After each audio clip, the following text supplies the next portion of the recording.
Hermanos, comenzamos con alegría el estudio del libro La vida que vence. Recomendamos el estudio del libro en grupos menores. Así que continuamos con el prefacio de la serie. La vida que vence. Se compone de los mensajes que dio el hermano Watchman Nee en 1935. Con excepción del capítulo 4, estos mensajes fueron dados en Shanghái durante los meses de septiembre y octubre de ese año. El capítulo 4 fue dado en Chuanchop, provincia de Fujian, en noviembre del mismo año. Lo incluimos porque el tema y el énfasis concuerdan con el contenido de los mensajes de Shanghái, los cuales revelan al Cristo excelente que mora en nosotros como nuestra victoria. Su contenido es rico y valioso. Que el Dios que manda que de las tinieblas resplandezca la luz, ilumine nuestros corazones por medio de estas palabras y nos conduzca a experimentar las riquezas de su vida. Amén. Capítulo 1. Nuestra experiencia. Lectura bíblica, Romanos 7:21, 3:23. La vida que Dios ordenó para el cristiano. La Biblia nos muestra que Dios designó para cada cristiano una vida de pleno gozo. Esta vida tiene completa paz y no tiene barreras en su comunión con Dios, y en ninguna forma se opone a la voluntad de Dios. La vida que Dios preparó para el cristiano no tiene sed de las cosas del mundo, se aparta del pecado y tiene victoria sobre él. Es una vida santa, victoriosa y llena de poder, conoce la voluntad de Dios y tiene una comunión continua con él. Esta es la vida que Dios designó para el cristiano en las Escrituras. Dios dispuso una vida que está escondida con Cristo en Dios. ¿Qué puede afectar esta vida? ¿Qué la puede sacudir? Así como Cristo es inconmovible, nosotros somos inconmovibles. Así como Él está por encima de todas las cosas, también nosotros lo estamos. Nuestra posición delante de Dios es la misma que Cristo tiene delante de Él. Nunca debemos pensar que estamos destinados a la debilidad o al fracaso. No hay cabida para tal idea según la Biblia. Colosenses 3:4 dice: Cristo, nuestra vida. Cristo está muy por encima de todo. Nada puede tocarlo. ¡Aleluya! Esta es la vida de Cristo. La vida que Dios dispuso para el cristiano es una vida llena de paz y gozo, es una vida activa llena de vitalidad y de la voluntad de Dios. Pero, ¿qué clase de vida llevamos? Si no estamos viviendo la vida que Dios dispuso, necesitamos vencer y abrirnos paso en este asunto. Por consiguiente, necesitamos examinar nuestra experiencia hoy. Este no es un tema fácil de tratar. Algunas de nuestras experiencias pueden ser bastante lamentables. Pero cuando nos humillemos, veremos lo que nos hace falta y solo entonces Dios nos concederá su gracia. 8 tipos de fracaso en el cristiano. ¿Qué clase de vida llevamos? Una vida atada a la ley del pecado. Porque el querer el bien está en mí, pero no el hacerlo. Romanos 7:18. Nuestra vida es una vida de fracasos, pues está atada al pecado. Dios nos dio una vida muy elevada, pero nosotros llevamos una vida de fracasos. Según nuestra experiencia y según las Escrituras, un cristiano experimenta 8 tipos de fracasos, que son en realidad 8 tipos de pecados. Pecados espirituales. El orgullo, la envidia y la incredulidad son pecados espirituales. Señalar los errores de los demás es un pecado espiritual. Dudar de Dios y no consagrarnos a Él también son pecados espirituales. Algunas personas tienen victoria sobre asuntos espirituales, pero son más los que experimentan derrota en esta área. Anteriormente me dominaba mi orgullo. Cualquier clase de orgullo es un pecado espiritual. Todo orgullo que le impida a uno avanzar es un pecado espiritual. Una persona orgullosa no puede soportar que otros sean mejores que ella. No puede resistir ver que otros tengan más éxito en asuntos mundanos, ni que otros estén más avanzados en asuntos espirituales. Si esto sucede, hará todo lo posible para encontrar los errores del otro y avergonzarlo. La envidia es un pecado tanto en nuestra vida espiritual como en la obra del Señor. Algunos tienen un corazón malo e incrédulo. Si se les pregunta si creen o no, Dirán que no hay palabra ni frase de la Biblia que ellos no crean. Pero si se les pregunta si confían en las promesas de Dios, reconocerán que no pueden. Tan pronto sufren una pequeña prueba, se asustan desmedidamente. Les es imposible confiar en la palabra de Dios. En una ocasión la esposa de Martín Lutero se vistió de luto y le dijo que la angustia en la que él se encontraba era como si su Dios hubiese muerto. Muchas personas no tienen una vida ni una comunión apropiadas delante de Dios. Viven de una manera descuidada día tras día. Pasan sus días sin orar ni leer la Biblia, sin ver el rostro de Dios y sin tener comunión con Él. Hasta les horroriza pensar que deben tener comunión con el Señor. Esta es una vida sin Dios. Debemos ver que hemos pecado, hemos fallado y no hemos llevado una vida espiritual. Muchos nunca hemos sido diligentes en aprender las debidas lecciones de negar el yo. Muchos de nosotros nunca hemos aprendido las lecciones de poner nuestro ego a un lado. En cierta ocasión había dos hermanos que no tenían buenas relaciones entre ellos debido a una insignificancia. Antes comían juntos y se servían del mismo plato.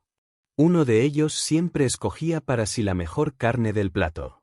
Cuando el otro lo notó, no dijo nada por varios días, pero a las 2 semanas no pudo aguantar más y se apartó de su hermano. La clase de persona que usted se manifiesta en las cosas pequeñas que hace. Me agrada mucho leer la biografía del señor Hudson Taylor.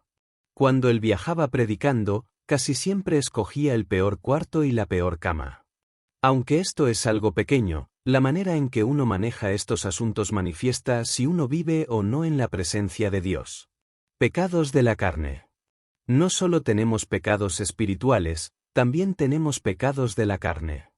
El adulterio, los ojos que miran sin control y las relaciones impropias son ejemplos de los pecados de la carne. Muchos han fallado en estos. Son muchos los que han pecado con sus ojos porque no se han controlado. Muchos no son rectos en su relación con los amigos. Estos son pecados de la carne, son pecados de la conducta. Puede ser que algunos de estos pecados no tengan nada que ver con el cuerpo, mientras que otros sí. Hermanos y hermanas, ¿han sido disciplinados sus ojos? Debo reconocer que hoy en día existen muchas oportunidades para pecar con los ojos. Ustedes deben presentar esto al Señor. Muchos cristianos nunca llegarán a experimentar una vida vencedora a menos que el Señor limpie sus ojos. La amistad es otro asunto que debemos vigilar cuidadosamente. Tal vez algún hermano tenga una amistad muy especial con un incrédulo. Para el mundo, esto no es pecado, pero según la vida que Dios ha puesto en el cristiano, una amistad especial es un pecado. Lo mismo se aplica a las hermanas. Un misionero occidental una vez contó que algunos incrédulos trataron de establecer una amistad especial con él. Cuando se dio cuenta de que esto era un pecado, rechazó esa amistad. Pecados de la mente. Además de los pecados espirituales y los de la carne, también están los pecados de la mente. Muchos no tienen pecados espirituales y su carne ha sido quebrantada hasta cierto punto. Pero no logran obtener victoria sobre sus pensamientos. Algunos tienen una mente que divaga, la mente de otros gira en un círculo vicioso, otros tienen una mente inestable, la mente de algunos no divaga ni da vueltas ni es inestable, pero es impura y está llena de ilusiones. Unos están llenos de dudas, otros están obsesionados con el conocimiento, quieren saberlo todo y no se detienen hasta conseguirlo. Los que tienen una mente así no han llegado a experimentar la vida vencedora. No debemos pensar que no tenemos nada malo en nosotros. Son muy pocos los que experimentan una verdadera victoria sobre sus pensamientos. Muchos, por el contrario, tienen pensamientos errantes e inestables. Tener pensamientos que divagan es un problema serio. Pero tener pensamientos impuros es aún peor. Algunos tienen pensamientos impuros que persisten tenazmente en sus mentes. Conocí a una hermana que confesó que sus pensamientos siempre divagaban. Otro cristiano que conocí confesó que tenía pensamientos impuros continuamente. Esto nos demuestra que no vivimos por la vida de Dios. Debemos resolver todos estos asuntos. La imaginación ha causado daño a muchos cristianos. Las dudas también han perjudicado a muchos cristianos. Por ejemplo, cuando nos encontramos a un hermano en la calle y él no se porta muy amable, podemos llegar a pensar que está enojado con nosotros o que piensa mal de nosotros. Pero luego tal vez nos enteramos de que su actitud poco amistosa se debía a que no había pasado bien la noche, a que tenía dolor de cabeza o a que estaba atravesando por una terrible experiencia. Aunque habíamos pensado que el problema tenía que ver con nosotros, en realidad no había nada en contra nuestra. Nuestra imaginación nos lastima con frecuencia, sin embargo, seguimos pensando que podemos discernir el corazón de otros. Debemos reconocer que solamente el Señor puede escudriñar las entrañas y los corazones, Apocalipsis 2:23. Muchos se imaginan que otros son de una u otra forma. Todos hemos pecado con nuestros pensamientos, hemos emitido demasiados juicios, tenemos demasiadas ilusiones. Hermanos y hermanas, tenemos que acercarnos al Señor y quitar de en medio todas estas cosas. Si no resolvemos el problema de nuestros pensamientos, no podremos tener una vida de victoria en Dios. También está el hermano que tiene una obsesión por el conocimiento. Siempre tiene que encontrar una razón para todo. Todo lo analiza y todo lo quiere saber, su mente se mantiene muy activa. No confía en Dios y quiere estar informado de cada cosa que se mueve a su alrededor. Hermanos y hermanas, esta clase de atracción hacia el conocimiento también es un pecado. Esto es algo que también debemos confrontar. Pecados del cuerpo. Existen también los pecados que se relacionan con el cuerpo. No necesariamente tienen que ser cosas impuras. En términos humanos, tal vez no sean cosas grandes, pero para un cristiano son pecado. Algunos prestan demasiada atención a la comida, para otros, dormir es una cosa sagrada. Algunos se preocupan exageradamente por la salud o por el arreglo personal, otros están atados al hábito de comer meriendas constantemente, otros aman demasiado sus propios cuerpos. Todos estos son pecados delante del Señor. Muchos cristianos están atados a la comida. Nunca han llegado a ayunar. Se les puede conocer por su manera de comer. En el momento en que se disponen a comer, los demás se dan cuenta qué clase de personas son. Un hermano dijo en cierta ocasión, tengo un apetito voraz, mi apetito es enorme. Hermanos y hermanas, dar rienda suelta al comer también es un pecado. Aquellos que no se controlan en la comida cometen pecado. Algunos tienen en su rostro un aspecto terrible cuando pierden solo un poco de sueño. Se ponen irritables al tratar ciertos asuntos y hablan con rudeza. Esto también es un pecado. Algunos se entregan desmedidamente a las meriendas, en lo cual gastan mucho dinero. Otros prestan demasiada atención a su arreglo personal y hacen lo posible por tener buena ropa. También tenemos a los que están obsesionados con la salud, todo tiene que estar perfecto para ellos. Piensan que esto y aquello es nocivo o perjudicial para el cuerpo, se encuentran confinados y amenazados por todo. Estos son ejemplos de estar obsesionados con nuestros cuerpos. Muchas personas aman demasiado a sus cuerpos. No pueden soportar ningún sufrimiento. Ni siquiera toleran acercarse a un enfermo. Están esclavizados a su cuerpo. Pablo dijo, sino que golpeo mi cuerpo y lo pongo en servidumbre, 1 Corintios 9:27. Él ponía su cuerpo en servidumbre. No sujetar nuestro cuerpo en servidumbre es pecado. El cuerpo debe ser sometido a nuestra servidumbre. Muchos han sacrificado su tiempo de oración en la mañana por el sueño. Muchos han cedido el tiempo que deberían pasar en la palabra a la comida. Muchos no pueden servir al Señor porque prestan demasiada atención a las meriendas o a la apariencia externa. Descuidarnos en estas áreas y no refrenarnos es pecado. Pecados de la manera de ser. La predisposición natural del hombre se relaciona con su carácter. Es, en efecto, lo que lo caracteriza. Toda persona nace con cierta manera de ser. El Señor no vino a librarnos solamente del pecado, sino también de nuestra forma natural de Ser. Algunos son obstinados desde que nacen, otros son muy legalistas. Para ellos, 2 más 2 tiene que ser 4.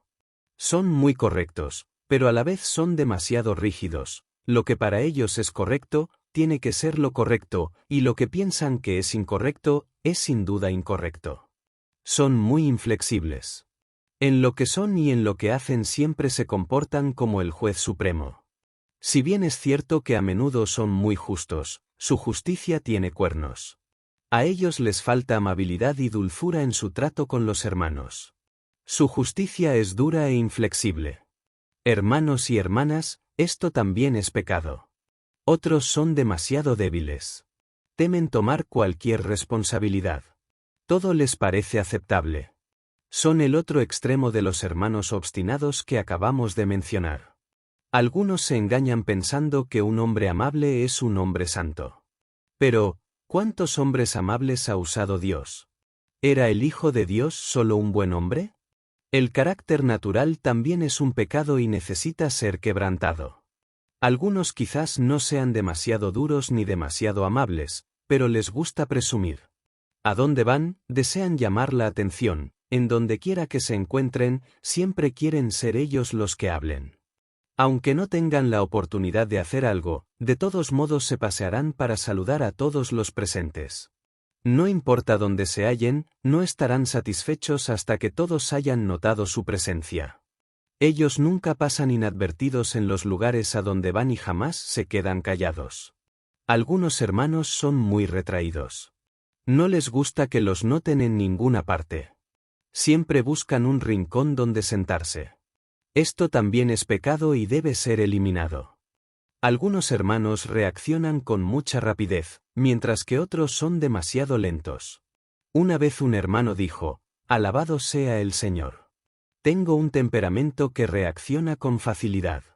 Puedo perder la paciencia fácilmente en la mañana, pero esto solo me dura 5 minutos, y en el momento de salir a trabajar ya lo he olvidado todo».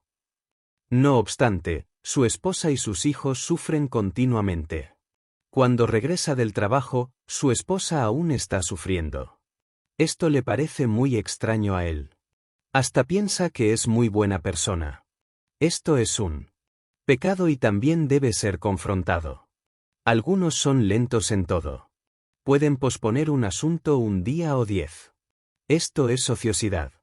Este tipo de carácter también debe ser quebrantado. Toda persona tiene su propia peculiaridad. Aunque algunos son salvos, son extremadamente severos con los demás y provocan situaciones antagónicas. Todo les parece importante. Nunca se aprovechan de otros, pero tampoco permiten que otros tomen la más mínima ventaja de ellos. Nunca lastiman a nadie. Pero si otros llegan a herirlos, tomarán ojo por ojo y diente por diente. Son muy calculadores y no permiten que nada se les escape. Otros, por el contrario, no son nada severos con los demás, pero son muy malvados. Sacarán ventaja de los demás aun cuando se trate de unos cuantos centavos. No, ellos no le roban a nadie, pero se aprovechan hasta de sus trabajadores o sus choferes. A otros les gusta hablar mucho. A donde quiera que vayan, no habrá un momento aburrido. Les agrada hablar de una familia y criticar a otra. Otros son bastante flexibles con las verdades. Tan pronto se enteran de algo, corren a contárselo a los demás. A otros les encanta usar exageraciones. No mienten, pero lo que dicen, lo exageran. Todos estos rasgos del carácter tienen que ver con nuestras palabras. Si deseamos vencer y experimentar una vida victoriosa, tenemos que desechar todas estas cosas. Aunque no nos sintamos capaces de deshacernos de ellas, tenemos que vencer. Me he visto obligado a hablar de estos asuntos, debido a que el andar diario de los cristianos de hoy está lejos de expresar a Dios. Algunos hermanos solo ven las faltas de otros, son incapaces de apreciar las virtudes de los demás. Únicamente salen de sus bocas palabras de crítica. En cierta ocasión un hermano del norte de la China logró vencer en esta área. Antes no podía evitar notar las faltas en otros. Cuando una persona venía a él, le traía a colación 6 o 7 defectos que le notaba. Cuando se le acercaba otro, también le hallaba sus 6 o 7 problemas. Yo le dije que la razón por la cual él veía tantos problemas en los demás era que él mismo era el problema. Esta era su inclinación natural. Hermanos y hermanas, todos estos son pecados. Todo cristiano vencedor vive por encima de estas cosas. Renuencia a obedecer la palabra de Dios. No solo tenemos los pecados en el lado negativo, pues la Biblia nos muestra que ser negligentes delante de Dios en nuestra intención de obedecer su palabra también es pecado. Hermanos y hermanas, ¿cuántos mandamientos de Dios han leído, y cuántos han obedecido?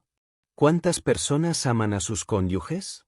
Una hermana dijo en cierta ocasión que ella sabía que debía someterse a su esposo. Pero siempre discutía un poco antes de someterse. Ella se dio cuenta con el tiempo de que nunca había tenido una verdadera sumisión según la norma de Dios. Esto, por supuesto, es pecado.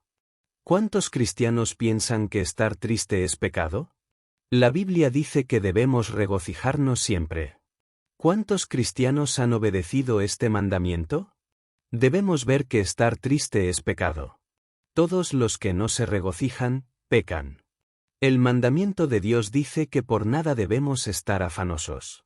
Si estamos llenos de ansiedad, hemos pecado. Según el mandamiento de Dios, estar triste y ansioso es un pecado. Claro que según el hombre, estar triste o ansioso no es pecado, pero la palabra de Dios dice que la tristeza y la ansiedad son pecados. Debemos dar gracias en todo. Dios manda que demos gracias en todo. En todo debemos decir, Dios, te agradezco y te alabo. Aunque encontremos dificultades, debemos decir, Dios, te agradezco y te alabo. Una mujer que tuvo 9 hijos pensaba que la palabra sobre no estar ansiosos estaba equivocada. Ella alegaba que una madre debe estar ansiosa. Creía que no estar ansiosa era un pecado. Ya. Había perdido 2 hijos en medio de su ansiedad y creía que debía criar los otros 7 con ansiedad. Esta hermana no entendía que la ansiedad era un pecado. Pensaba que era su deber estar ansiosa. Dios nos manda que nos regocijemos siempre y que por nada estemos ansiosos. También nos dice que demos gracias en todo. La victoria y la fuerza nos capacitan para obedecer lo que Dios manda. Los que no pueden vencer, no pueden guardar los mandamientos de Dios. No darle a Dios lo que exige Dios requiere que nos consagremos a Él absolutamente y exige que le consagremos nuestra esposa y nuestros hijos. También requiere que le consagremos nuestras actividades enteramente a Él y todo nuestro dinero. Todo cristiano quiere reservar algo para sí. Pero queridos hermanos y hermanas, debemos darnos cuenta de que en el Antiguo Testamento constaba el mandamiento del diezmo, de ofrecer una 10ª parte, pero en el Nuevo Testamento nuestra consagración debe ser de 10 décimos. Nuestra casa, nuestra tierra, nuestra esposa, nuestros hijos e inclusive nosotros mismos, debemos consagrarnos a Dios plenamente. Muchos cristianos temen que Dios les traerá aflicciones. Había un cristiano que tenía mucho temor de consagrarse a Dios. Él dijo, si me entrego a Dios, ¿qué sucederá si Él me envía sufrimientos? Le respondí seriamente, ¿qué clase de Dios cree usted que es nuestro Dios? Si un hijo desobediente quiere volverse complaciente con sus padres y les dice que les obedecerá desde ese momento en adelante, ¿cree usted que sus padres le pedirán a propósito que haga lo que no puede hacer? Si lo hacen, entonces dejan de ser sus padres y se convierten en su juez. Pero si verdaderamente son sus padres, sin duda les importará su hijo. ¿Cree usted que Dios le traerá sufrimientos a propósito? ¿Cree que Dios lo va a tratar de engañar? Usted se ha olvidado de que Él es su Padre. Hermanos y hermanas, solamente los que se consagran a Dios tienen verdadero poder. Pueden poner sus asuntos en las manos de Dios, pueden dejar a sus padres, madres, esposas e hijos en las manos de Dios. Pueden entregarle su dinero a Dios. Ellos no toman lo que Dios les ha dado para malgastarlo en el mundo. Ellos han consagrado sus propias vidas al Señor. Quienes temen consagrar a Dios sus pertenencias, sus bienes materiales y sus relaciones con los Demás, no han vencido todavía. Cuanto más uno se consagra a Dios, más fuerza tiene. Aquellos que se consagran a Él voluntariamente parecen motivarlo a tomar más. Parecen decirle a Dios, por favor, toma más. Una vida consagrada es una vida de gozo, una vida de poder. Si uno no se consagra a Dios, no solo ha pecado sino que carece de poder. Estimar la iniquidad y no arrepentirse de pecados que deben confesarse. Muchas personas han puesto fin a muchos de estos asuntos, pero en su corazón no están dispuestas a reconocer que las cosas que han eliminado son pecados. Según Salmo 66, 18, estos estiman la iniquidad en su corazón. Sus corazones aman estos pecados y por ende, no están dispuestos a abandonarlos. No solo tienen el deseo sino también cierto aprecio por estas cosas, las consienten y están renuentes a abandonarlas. Hay una estimación secreta por el pecado, un corazón que se resiste a reconocer los pecados como tales.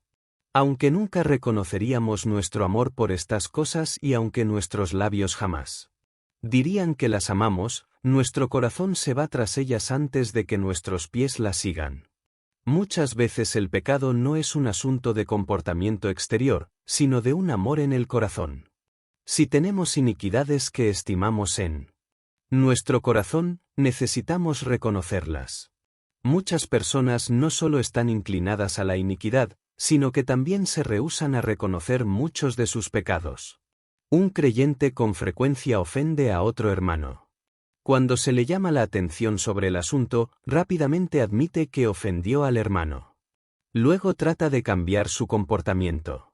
Comienza a tratar mejor al otro hermano, le da la mano con afecto y lo acepta con menos reservas.